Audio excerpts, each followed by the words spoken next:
So the special education referral process is what we'll go through next. Individuals who can refer a student to special ed would be a teacher. So a teacher can refer through the RTI process. Also, parents can refer their students if they have a concern and feel like their student is not where they should be for their grade level, then parents can also do a referral. So after the student goes through the RTI process, and perhaps they're just not showing any growth. They've been through step 1, 2, and 3, tier 1, 2, 3, and they're not showing any progress. Then they'll go to the screening committee. Same for students who are recommended through their parents. They go to the screening committee, and the screening committee determines if that student should go on to the referral committee. So the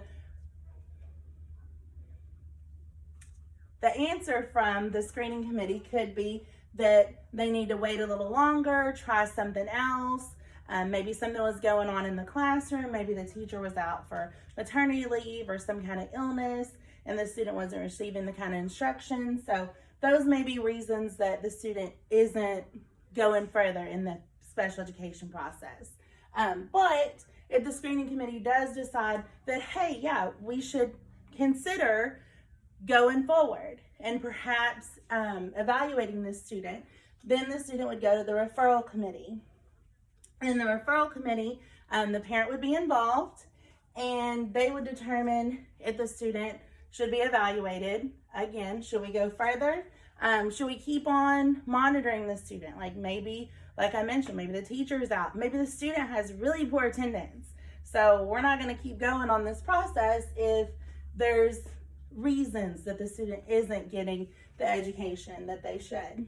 Or maybe a 504 might be a better route for this student at this time. So if they have all decided, let's keep on, let's evaluate this student, then they'll need parental consent and then keep on going.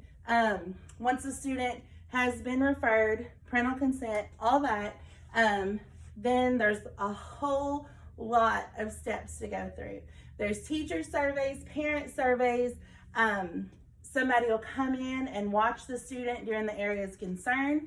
So if it's language arts, somebody will come into the classroom and observe. If it's math, they'll observe during math, and perhaps it's both. Then the student will be observed under both subject areas.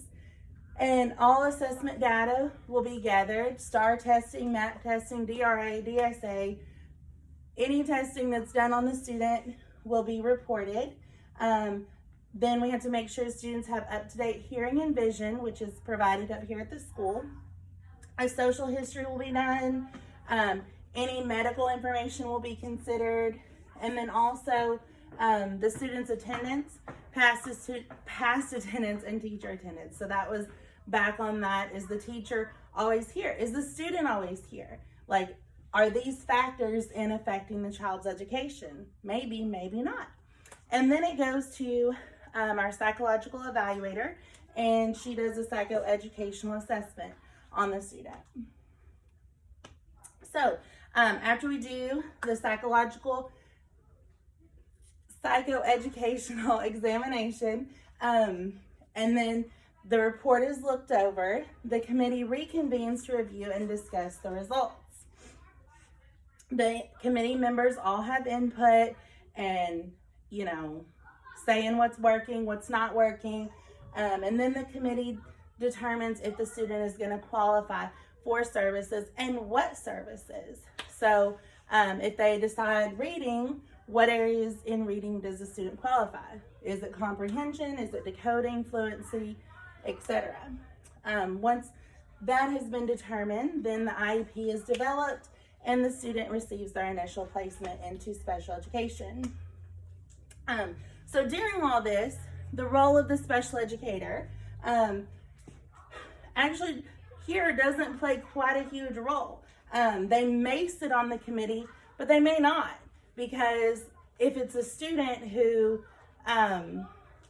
is just always been in general ed, the special education teacher might not know them. And if they don't know them, they wouldn't have a whole lot of input to give in a committee meeting. So there, Or maybe the special education teacher was one who came in the classroom and observed the student. And if they observed the student, then they might serve on the committee because they might have things to say about maybe the student was trying and just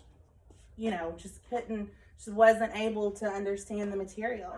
And ultimately, it's not up to the special education director or special education teacher. It's up to the committee to decide if the student is going to get placed or not. The general education teacher provides the data, fills out the parent surveys, provides documentation of interventions. So like on mine, I have on my lesson plans who is coming to my intervention and what we're going over. So I can always pull that up and say, oh, I did this with that student, and maybe it went well, maybe it didn't. Maybe I had to meet with them extra days. So those would be things that I would bring to the committee. And then also the regular education teacher will have sample work to provide and show the committee this is what they should be doing and this is what their work looks like. As I mentioned before, parents are always invited and expected to attend the committee meetings, and the parents discuss progress at home. We hope that parents are working on homework, reading, all those good things every night with their student. And if they are, then they'll discuss with us the progress. Also, parents are responsible for attendance. Ultimately, our students are mostly under 10, so they can't be responsible for coming to school. That'd be on the parents. So hopefully we always have a good attendance record, and that's not an issue. Also, if the student has any kind of medical diagnoses, like maybe ADHD or ADD, anything like that, OCD, those may be things that they would bring to the table as well. Any kind of documentation, medical documentation, are responsibilities of the parent. Our contact individual here at Daisy Bates is our assistant principal, Mr. LeVar.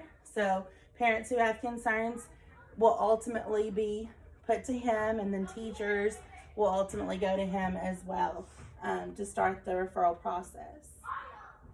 And this is the timeline from referral to placement. So once the child has been referred, went through the screening committee, and is now at the referral, they have 21 days to go from the referral to the referral conference. And then from there, it's to the formal evaluation. And that's when all the paperwork starts getting gathered. That's when the psychoeducational evaluation is.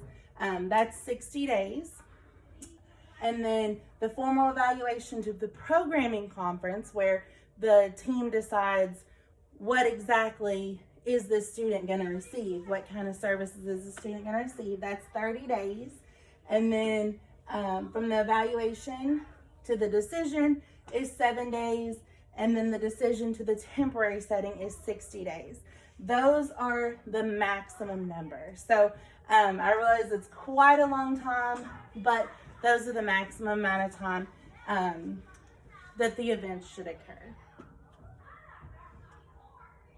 All right, so I mentioned earlier about our different collaboration teams, RTI, grade level, those kind of things. So to make sure that we're on task and doing what we're supposed to be doing, we have our PLCs, our weekly PLCs, and attendance is taken. We have to sign in on that. We do weekly lesson plans, and that's on planbook.com. Our administrators have full access to our lesson plans, and say they check them at 7 o'clock on Sundays. So ours are all due at that time. And then we have weekly team meetings where every grade level comes in a classroom and meets for their allotted time. It's about 50 minutes most of the time. And then administrators pop in because they know our days, so they know, hey, second grade's meeting on Tuesday at 10:10. I'm going to stroll by at 10:15 and see what they're up to. And they've done that. All right. For different services students may qualify for, we have 4 different kinds of services here available at school. We have our occupational therapist, and that's Missy Shipman. We have our physical therapist, Miss Carla Smith. We have 2 speech therapists full-time, Miss Kristen Hayden and Miss Austria Coleman.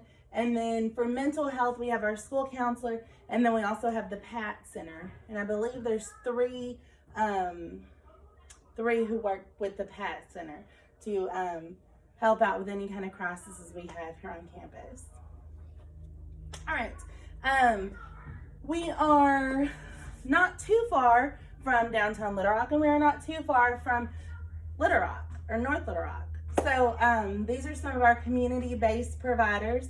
I found 2 different ones for parent advocacy or support organizations. One is KC for children and youth with sensory impairments and additional disabilities. That's based out of Little Rock.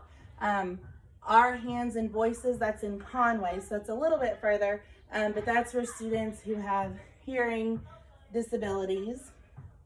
Our area vocational rehabilitation service, that's in Little Rock at Arkansas Rehabilitation Services. Family counseling and mental health. There are several, but these were 4 that were closer to our school. Since there's not a whole lot around our school, they're all near 630, which is pretty close to here, close as we can get. So Cumberland Psychological Care Center, Argenta Counseling, and Systemic Family Therapy. The last 2 were in North Little Rock, but they're still pretty close. All right, some related service providers for physical therapy. There's UAMS, Health and Physical Therapy and Occupational Therapy Center in Little Rock. Also in Little Rock is Ortho Surgeons, Physical Therapy and Rehabilitation. And then Occupational Therapy, there are 2 in Little Rock and Scroggins and Arkansas Center for Physical Medicine and Rehabilitation. And then speech therapy, these 2 were mainly geared towards children, because we do work with children. Arkansas Children's Hospital, and then Pediatrics Plus in Sherwood. All right, and that is all I have today. I hope you learned a lot about the different collaboration we have going on here at Daisy Bates and what kind of resources we have available to us.